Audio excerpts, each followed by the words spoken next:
하나님 말씀을 봅니다. 신약성경 에베소서 6장 1절부터 3절까지입니다.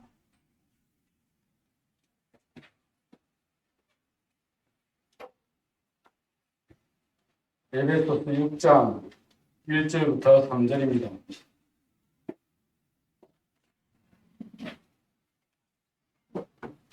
짧은 세 절이기 때문에 1절을 제가 읽고 2절을 여러분이 읽고 3절을 다 같이 읽겠습니다. 제가 먼저 1절을 읽습니다. 자녀들아 주 안에서 너희 부모에게 순종하라. 이것이 옳으니라.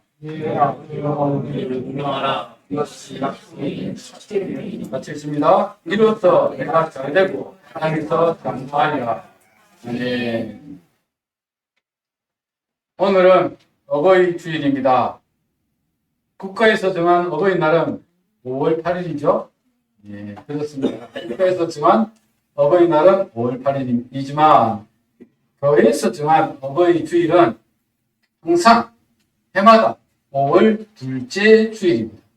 그래서 오늘 5월 둘째 주일, 어버이 주일을 맞이하여 어버이 주일로 지키고 있는 것입니다. 국가나 교회가 이런 날이나 절을 만들어서 지키는 이유는 그 날과 그 절들을 잊지 말고 지키라는 의미이겠지요. 어린이날을 만들어 지키는 것은 어린이들을 하대하거나 하찮은 존재로 여기지 말고 우리 다음 세대의 미래를 이어가는 주인공임을 기억하여 사랑으로 잘 양육하자는 의미가 있을 것입니다. 어버이날을 만들고 지키는 이유는 오늘의 우리가 있도록 하기 위해서 많은 희생과 사랑을 쏟아부으셨던 그분들의 노고를 잊지 말고 기억하여 효도하자는 의미가 있을 것입니다. 오늘 어버이 주일을 맞이하여 다시 한번 우리의 부모님의 사랑과 희생을 기억하는 시간이 되기를 바라고 효를 실천하는 시간이 되기를 바랍니다. 하나님은 육신의 부모를 공경하라고 명령하셨습니다. 혹시라도 자녀들이 부모 공경하기를 잊어버릴까봐 하나님은 10계명에 넣어서 강조하셨습니다. 10계명이 뭐죠? 10계명은 그래서 하나님이 주신 계명인데 우리 성도들이 가장 기본적으로 지켜야 할 계명입니다. 이 계명 외에도 성경에 보면 많은 율법들이 있어요. 엄청난 율법들이 있지만 적어도 이 10가지 계명은 지켜야 한다. 가장 기본적인 계명이다. 그게 10가지 계명입니다. 그 10가지 계명 중에서 1계명부터 4계명까지는 하나님과의 관계에 대해서 우리 하나님의 자녀된 우리가 하나님을 어떻게 사랑하고 섬길 것인지에 대해서 말씀을 하고 있고 5계명부터 10계명까지는 사람들과의 관계에서 우리가 어떻게 행동해야 하는가에 대한 내용이 5계명부터 10계명까지의 내용입니다. 그 중에서 5번째 계명이 뭔 줄 아십니까?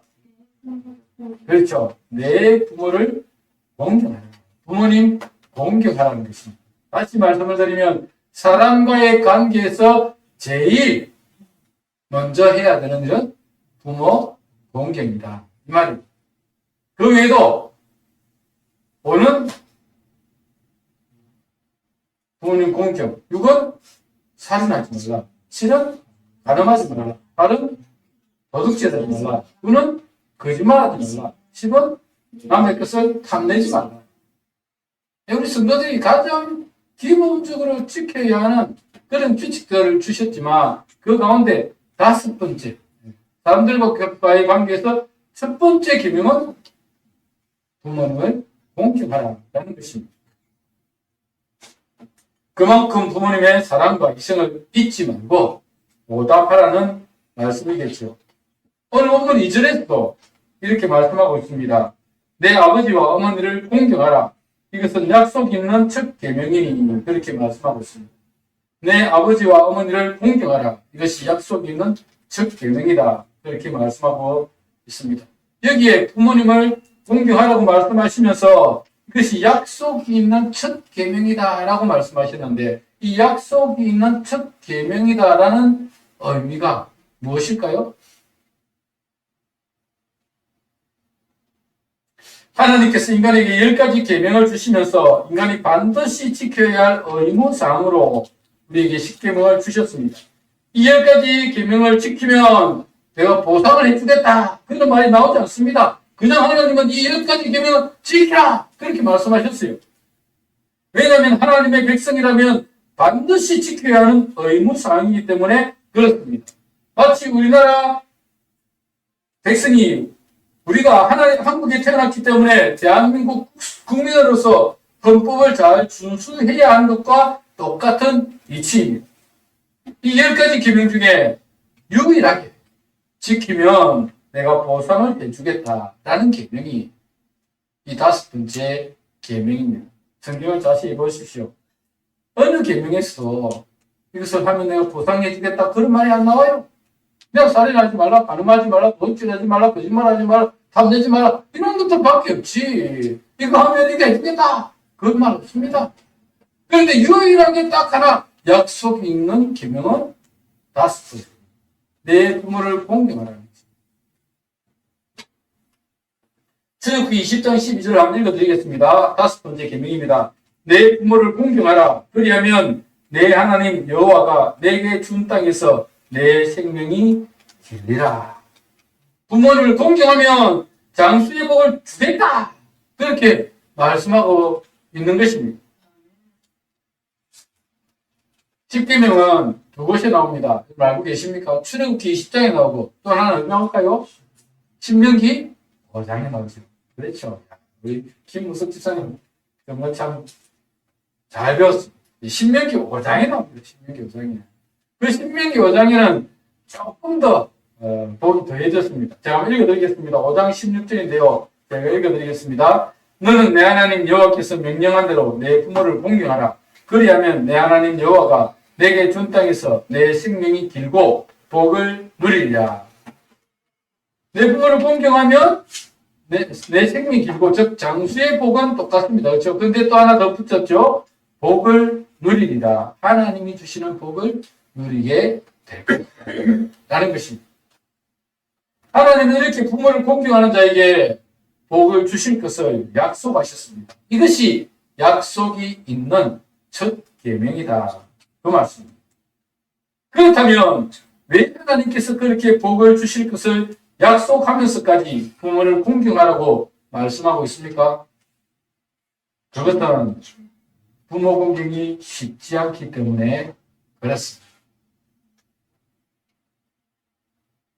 하나님은 우리 인간에게 내리사랑이라는 감정을 주셨습니다. 내리사랑이 뭐냐면 부모가 자녀를 사랑하고 그 자녀가 또 자기 자녀를 사랑하고 내리사랑입니다. 자기가 낳은 자녀를 끔찍히 사랑하도록 하나님께서 우리에게 감정을 주셨습니다. 이것은 당연하지 않습니까? 만일 부모가 자녀를 사랑하지 않으면 세상의 인간들이 이렇게 번성할 수가 있겠습니까? 부모는 자녀를 사랑하지 않는다면 네가 뭐 니마음대로 그러지 말든지 내버려 둡니다. 그러면 살다가 뭐 태어나서 조금 살다가 주변에 슬퍼지고 막 내버려 두니까 온 천지에 아이들이 시체들이 널려있지 않겠습니까? 그런데 부모는 정말 자녀를 사랑합니다. 얼마나 사랑하냐? 자기 목숨을 내어 줄 만큼 부모는 자녀를 사랑합니다. 정말 그렇게 사랑합니다. 그 사랑 때문에 자녀가 성인이 될 때까지 부모는 자녀를 사랑하고 양육하는 것입니다. 그러나 자녀가 부모에 대한 사랑은 그만큼은 아니죠. 그에 미치지 못합니다. 물론 부모님에 대한 감정이 전혀 없는 건 아닙니다. 우리 부모님을 사랑하고 공경합니다. 부모님에 대한 사랑이 없는 사람은 아마 없을 것입니다. 그러나 세상을 살아보면 세상을 살아가는 동안에 돈도 벌어야 하고 집도 장만해야 되고 자녀 공부도 지켜야 하고 그렇게 살아가는 일이 급하다 보니까 부모님께는 소홀해지기가 쉽다는 것입니다. 부모는 차순위로 밀려나는 겁니다. 그래서 자녀들 장성할 때까지 돌본 후에 여유가 생기면 부모를 돌봐야지. 그런 마음이 들 수 있습니다. 그런데 여러분, 부모는 그때가 되면 세상에 계시지 않는 경우가 많습니다. 전에도 한번 말씀을 드렸습니다만 우리나라 한 시에 이런 시가 있습니다. 수욕 정이 풍부지 자욕 양이 진부대. 무슨 뜻이냐면 나무는 고요하고 싶지만 거치지 않고 자식이 부모를 동양하고자 하나 부모는 기다리지 않는다 라는 뜻입니다. 그렇죠. 그리고 세상을 살아가면 일이 그냥 쉽게 되는 일은 하나도 없습니다. 나무는 정말 고요하고 싶은데 이 바람 장난이 없는 겁니다. 뭔가 하나가 해결되고 좀 편안한가 싶으면 또 다른 문제가 생기고 또 다른 일이 생기고 바람 장난이 없는 게 우리 인생인 것 같습니다. 정말 말 그대로 수욕정이 풍부집니다. 그리고 우리 부모님들은 참 우리가 조금 이제 여유가 생기고 살만하면 부모님은 계시지 않습니다. 떠나가 버립니다.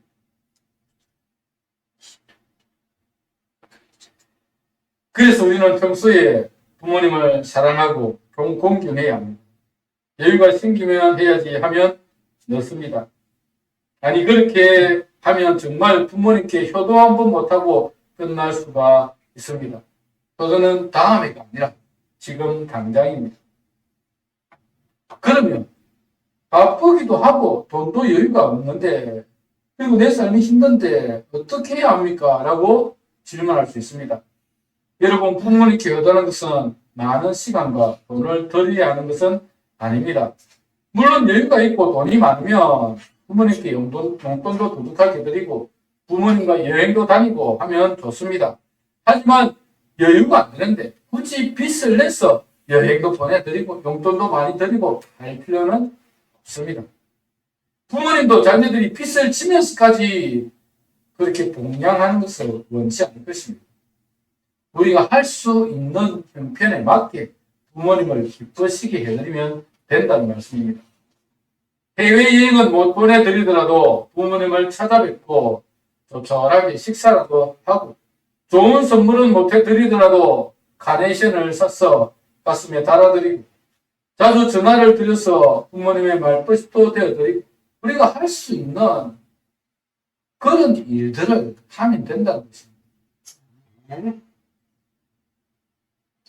우리 부모님들은 자녀가 잘 되는 것을 원하십니다. 자녀가 반듯하게 자라서 사회에 이익을 끼치는 사람이 되면 부모님은 흡족해 하십니다. 자녀가 잘 되는 것을 보면 부모는 얼마나 자랑스러운지 모릅니다. 그래서 막 사람들에게 자랑하고 싶어요. 여러분 그런 마음이 안 듭니까? 저는 그렇더라고요. 자녀가 좀 뭐 잘하는 게 있으면 잘 되는 게 있으면 막 자랑.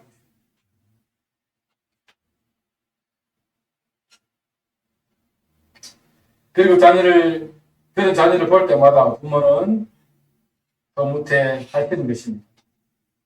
오늘 본문에는 자녀가 부모에게 마땅히 해야 할 태도를 가르칩니다. 오늘 본문 1절을 보시면 자녀들아 주 안에서 너희 부모에게 순종하라. 이것이 옳음이라고 말씀하고 있습니다. 자녀가 부모님께 가져야 할 마땅한 태도는 순종이다. 이것입니다. 자녀들아 주 안에서 너희 부모에게 순종하라. 여러분 자녀는 부모님께 순종하는 것이 가장 큰 효도 중에 하나입니다. 부모는 자녀가 잘 되기를 바랍니다. 그래서 부모는 자녀를 바른 길로 인도하려고 하고 미래를 잘 준비해 가도록 인도합니다. 당장은 그냥 노는 것이 좋고 친구들과 어울려 일탈도 하는 것이 좋아 보일 수도 있습니다. 그러나 그렇게 살면 우리의 미래는 어두울 수밖에 없습니다. 그래서 힘들지만 열심히 공부하고 자신의 미래를 위해 준비해 가도록 부모는 요구를 하는 것입니다. 그렇게 하는 부모님이 자신을 사랑하지 않는 것처럼 느껴질 수도 있습니다. 맨날 공부만 하라, 맨날 야단만 치고 내가 하고 싶은 것은 못하게 하고 게임도 못하게 하고 스마트폰도 못하게 하고 정말 부모님이 나를 사랑하지 않는 것처럼 느껴질 수도 있습니다. 그러나 부모님은 자녀를 사랑하기 때문에 통제를 하는 것이고 잔소리를 하는 것입니다. 부모가 자녀를 사랑하지 않으면 뭐처럼 핑계 세워가며 자녀에게 잔소리를 하겠습니까? 그냥 네 마음대로 사세요 하고 내버려 두면 되는데, 그렇습니다. 부모님은 자녀가 잘 되는 마음을 가지고 있기 때문에 하는 주문을 하는 것입니다. 자녀는 당장 그것이 하기 싫고 노는 것이 좋아도 순종해야, 순종하면 미래가 보장되고 앞날이 열릴 것입니다. 자식 순종은 기독교의 핵심 중 하나입니다. 우리가 하나님의 자녀가 된다는 것은 순종의 학교에 들어왔다는 것을 말합니다. 하나님은 믿음의 자녀들이 항상 하나님의 말씀에 순종하기를 원하십니다. 불순종이 얼마나 비참한 결과를 가져오는지를 성경은 잘 설명하고 있습니다. 첫사람 아담과 하와를 보십시오. 첫사람 아담과 하와가 이 순종할 때와 불순종할 때의 모습이 얼마나 다른지를 우리에게 보여줍니다. 하나님께서 하나님의 형상대로 아담과 하와를 창조하신 뒤에 그들을 에덴 동산에 두셨습니다. 그곳에서 하나님과 교제하며 거닐면서 그곳에서 마음껏 과일을 따먹고 생활할 수 있었습니다. 그런데 사탄이 와서 유혹을 합니다. 야, 하나님이 왜 선악과 따먹지 말라고 한 줄 아느냐? 그거 따먹으면 네 하나님처럼 되니까 따먹지 말라고 한 거다. 그렇게 하니까 마음속에 불신이 생기기 시작했습니다. 아, 그런가? 정말 하나님이 우리가 하나님처럼 되는 게 싫었어. 그거 따먹지 말라고 한 건가? 하나님에 대한 불신이 생기기 시작하니까 그 나무를 보니까 야, 정말 힘스러워 보입니다. 그거 먹으면 진짜 하나님처럼 될 것 같아요. 그래서 그걸 따먹었습니다. 불순종했습니다. 그 결과가 어땠습니까? 결국 아담과 하와는 에덴 동산에서 쫓겨났습니다. 그리고 가시와 엉겅퀴가 자라고 있는 그 땅에서 땅을 개간하고 얼굴에 땀이 흘러야 음식을 먹을 수 있게 되었습니다. 여자는 잉태하는 고통이 더하여졌고 살아가면서 많은 수고와 노력을 하며 살아야 했습니다. 그리고 그 마지막은 죽음, 사망이 인간에게 찾아왔습니다. 만약 아담과 하와가 선악과를 따먹지 않았다면 생명나무, 에덴 동산 중앙에 두 가지 나무가 있습니다. 알고 계시죠? 선악과와 또 하나 뭐죠? 생명나무 열매였습니다.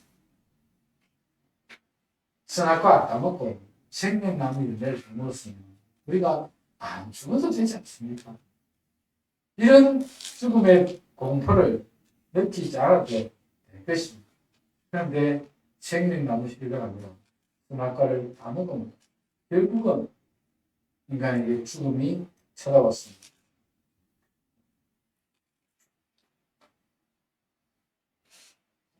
아담과 하와 이후의 인류는 이런 잘못된 선택을 계속해왔습니다. 창조주 하나님을 믿고 그분의 말씀에 순종해야 하는데도 하나님을 믿기보다는 세상의 유혹에 넘어가 세상의 가치와 신념을 따라 살았습니다. 그 결과는 언제나 비참했습니다. 노아 시대는 정말 인간이 타락할 대로 타락했고 온 세상이 강포하고 죄악이 관영했습니다. 그래서 하나님은 홍수로 세상을 심판하셨습니다. 여러분, 기독교는 순종을 배우는 학교입니다. 교회는 순종을 배우는 학교입니다. 순종의 베이스는 믿음입니다. 신뢰입니다. 하나님을 믿으면, 하나님을 신뢰하면 순종할 수 있습니다. 지금 당장은 내 생각으로 이게 아닌 것 같은데 라고 생각이 돼요. 일단 하나님을 믿고 순종해 보면 그 결과가 얼마나 놀라운지 발견하게 될 것입니다. 여러분, 우리는 정말 한 치 앞도 알 수 없는 당장 내일 무슨 일이 일어날지도 모르는 사람들입니다. 그런데 이런 우리가 그 세상을 창조하시고 세상의 모든 역사를 주관하시는 하나님의 지혜에 비견할 수가 없습니다. 그런데도 불구하고 인간은 이 얄팍한 죄를 가지고 이게 맞는 것 같은데 그래서 하나님의 말씀이 아니라 불순종하여 그 길을 가는 겁니다. 그런데 그 길 끝에는 뭐가 있습니까? 비참함이 있습니다. 비참함이 뭐겠어요?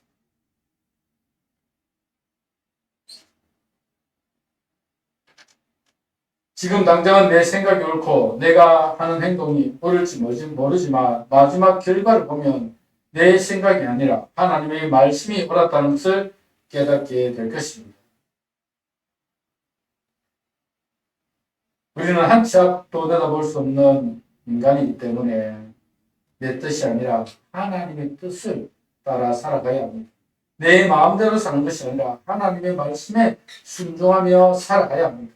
그것이 가장 지혜로운 길이며 가장 행복한 길입니다. 네. 누가복음 15장에 보면 장자의 이야기가 나옵니다. 어떤 사람에게 두 아들이 있었습니다.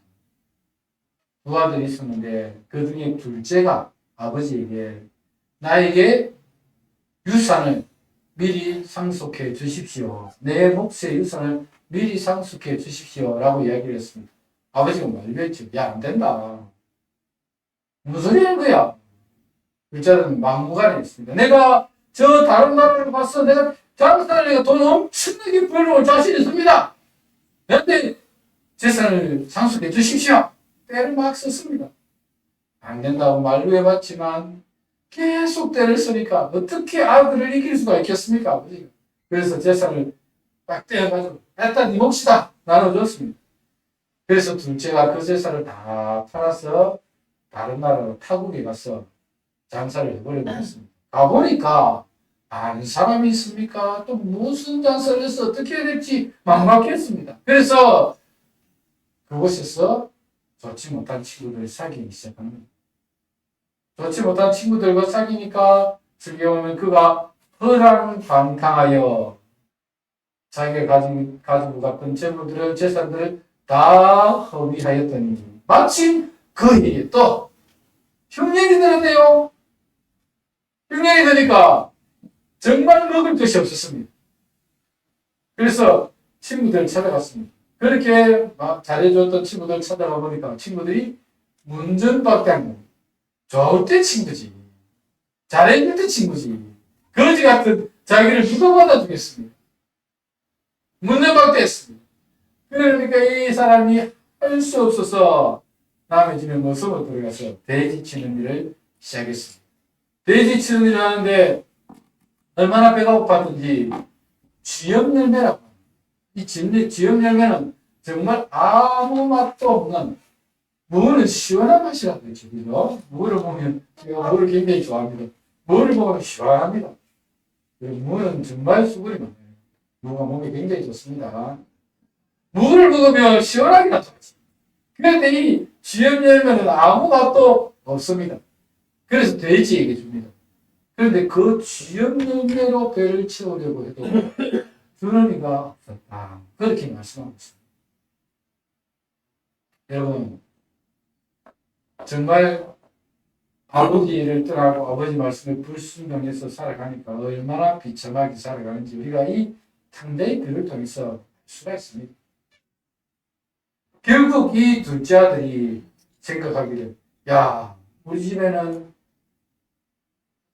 아버지 집에 일하는 일꾼들도 배불리 먹고 따뜻한 방에서 자는데 내가 여기서 굶어 죽게 생겼구나. 내가 아버지 집으로 돌아가리라 라고 생각하고 다 챙겨서 아버지 집으로 갔습니다. 그런데 저 멀리서 흐름한 옷을 입고 오는 사람을 보니까 자기 둘째에게 갔거든요. 그래서 아버지가 빨리 달려가서 그 둘째를 맞이했습니다. 둘째가 아버지에게 염치가 없었어. 저는 아버지의 아들이라고 불릴 수가 없습니다. 저를 일꾼의 하나로, 머슴의 하나로 생각해 주십시오. 라고 이야기했습니다. 그러면 아버지는 네가 무슨 소리 하느냐. 너는 내 사랑하는 아들이다. 그래서 가장 좋은 자기 집에 일하는 사람에게 가장 좋은 옷을 가져와서 입히고 손가락에 가락지를 끼우고 그리고 살찐 송아지를 잡아서 자기가 잔치를 하자. 내가 이랬다가 다시 아들을 얻었노라 라고 하면서 잔치를 벌였습니다.